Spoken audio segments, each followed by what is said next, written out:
버들치 병들다. 버들치 시인이 알아누웠다는 소식이 왔다. 전화를 하니 자동응답기에서 녹음만 흘러나왔다. 바람과 풀과 나무와 물과 햇빛과 모든 것이 푸르러졌습니다. 그 푸르름 속에 있습니다. 저라고 어찌 견뎌내겠습니까? 이미 저도 푸르러졌습니다. 연락사항 남겨놓으세요. 그럼 안녕.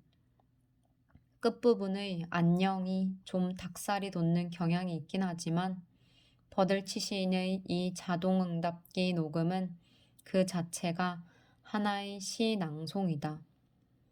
지금도 그렇지만 한때는 그가 쓴 이 자동응답 문구들이 철철이 화제가 된 적도 많았다.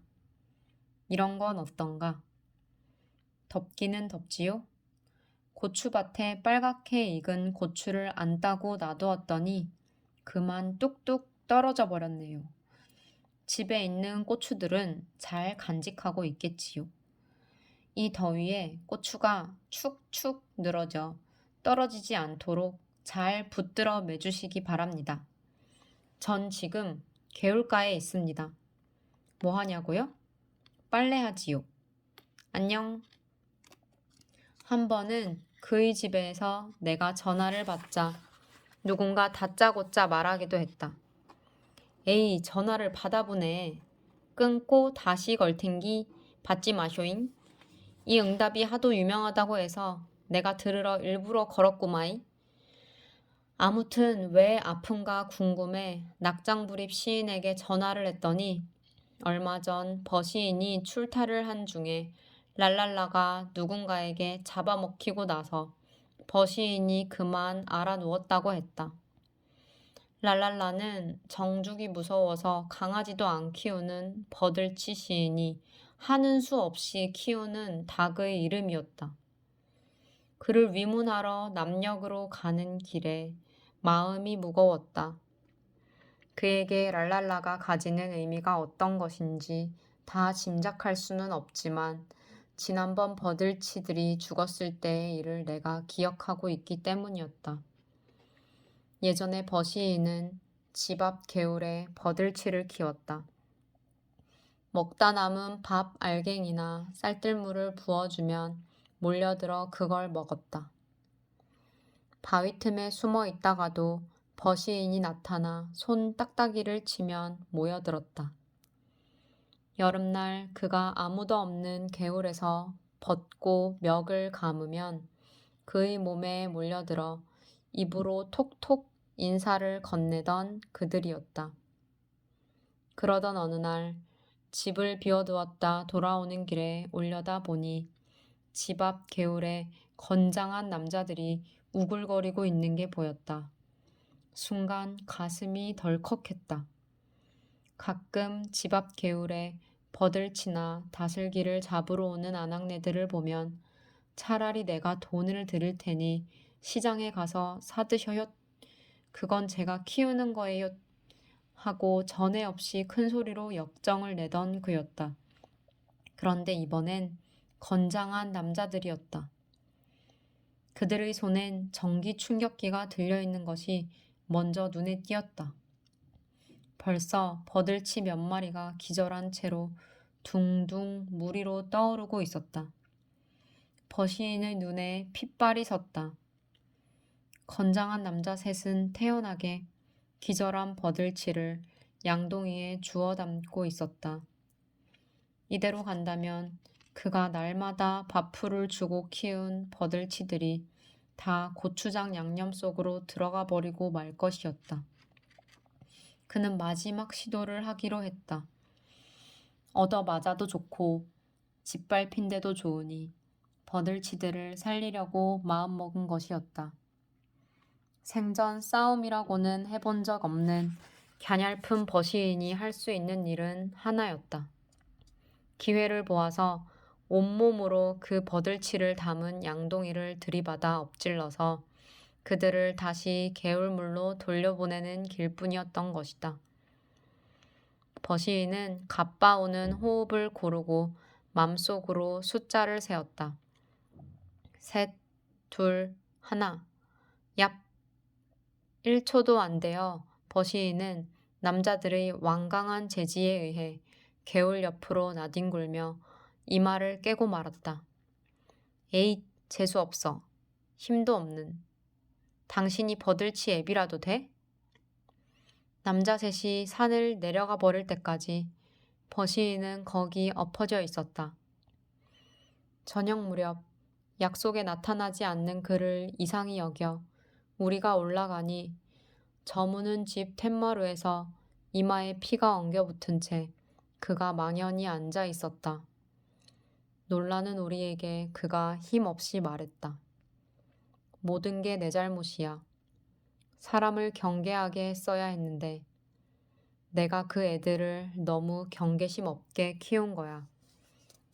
그보다 먼저 내 눈에 눈물이 고여왔다. 그게 왜 형 잘못이야. 그가 너무 처연해 보여서 내가 버럭 소리를 질렀는데 그는 대꾸도 않고 저녁도 거르고 먹지 않았다. 그날 밤 우리는 그에게 독한 술을 샀다. 그는 전라도 말로 모지락스럽게 큰 소리로 노래를 불러댔다. 경주의 환한 달밤에 자신의 방에서 아내와 다른 이의 가라리가 합해서 내신 걸 본 처형도 그보다 처연한 소리로 노래를 부르지는 않았을 것이다. 그런데 이번엔 랄랄라였다. 누군가 가져온 암탉만 2마리를 키우던 버시이는 암탉 1마리를 산짐승에게 잃고 말았다. 그는 자생력을 키워주기 위해 이제 1마리 남은 랄랄라에게 조금씩 나는 연습도 시켰다. 그가 밖에 나갔다 돌아와 랄랄라 부르면 어느새 지붕에서 푸드드득 날아내렸다. 그가 얼른 부엌에 들어가 쌀 한 줌을 마당에 뿌려주면 랄랄라는 콕 쌀 한 점 찍어 먹고 버시인 바라보고 콕 쌀 한 점 찍고 버시인을 바라보곤 했다. 버시인이 뒷간에 가서 앉아 볼일을 보고 있으면 랄랄라는 나무로 엮은 휑한 화장실 문틈으로 빤히 그를 올려다보다가 그가 텃밭에 가면 텃밭으로 따라오고 그가 뒷곁으로 가면 뒷곁으로 따라왔다. 그가 출타라도 할라치면 랄랄라는 동네 어귀까지 따라왔다. 에잇, 녀석, 어서 들어가. 혼자 빈집에 있을 랄랄라를 생각하면 안쓰러운 그가 발을 구르면 랄랄라는 푸드득 뒤로 물러나갔다가도 다시 그를 따라오곤 했다. 저게 무슨 닭이야, 강아지지. 우리는 그렇게 그를 놀리곤 했다. 그가 혼자 텐마루에 앉아 있으면 어디선가 지붕 위에서 랄랄라가 내려앉았다.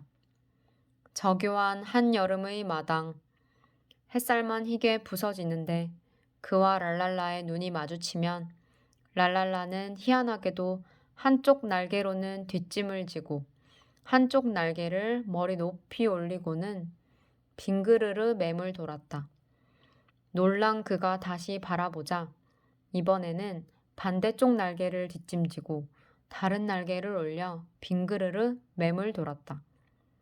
영락없이 구애하는 자세였다. 우리에게 랄랄라의 그 몸짓을 이야기할 때 나는 가끔 그에게서 사랑에 빠진 암탉의 얼굴을 보았다. 버들치 이야기를 할 때는 언뜻 버들치의 얼굴도 보았다. 언젠가 섬진강에서 은어 천렵을 할 때 나 먹을 거 몇 마리냐?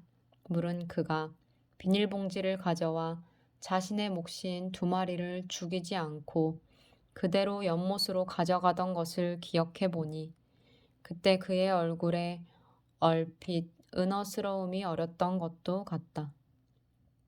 본질적으로 생명에 순응하며 사는 모든 것은 결국 한 종족이었나.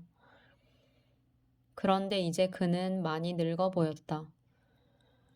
랄랄라 이야기를 그에게 더 꺼내는 건 어리석을 것 같아.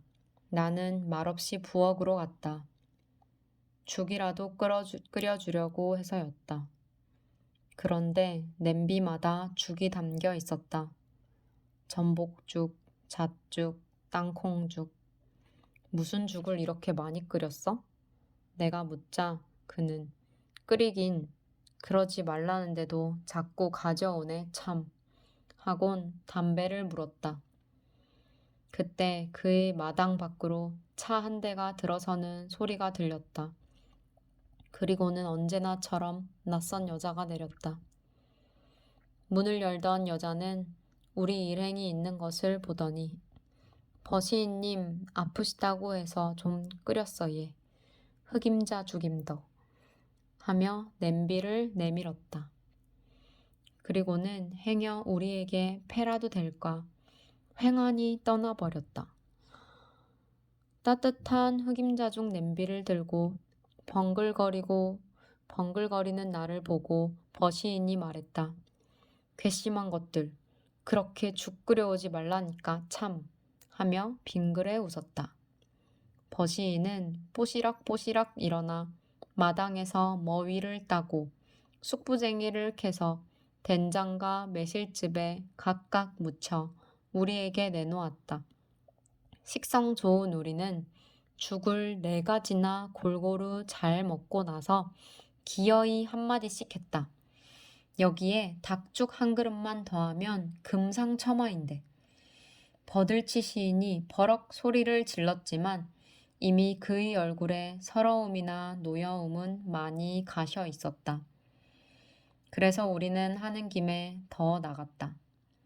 거의 채식만 하는 그를 놀릴 때마다 쓰던 말이었다. 형님은 우리 보고 그 예쁜 것들을 어떻게 잡아먹냐 하지만 그럼 그 예쁜 풀은 어떻게 뜯어 먹어요? 맞아. 우리도 채식을 하고 있긴 해요. 풀만 먹는 소를 먹거든요. 저는 형님의 채식을 본받으려고 돼지고기도 잘게 채 썰어 먹어요. 그러자 시인이 버럭 소리를 질렀다. 거기 서 있지 말고 비켜. 우리 봉선아 그늘진다. 버시인이 그러는 것을 보자 우리는 안도를 했다.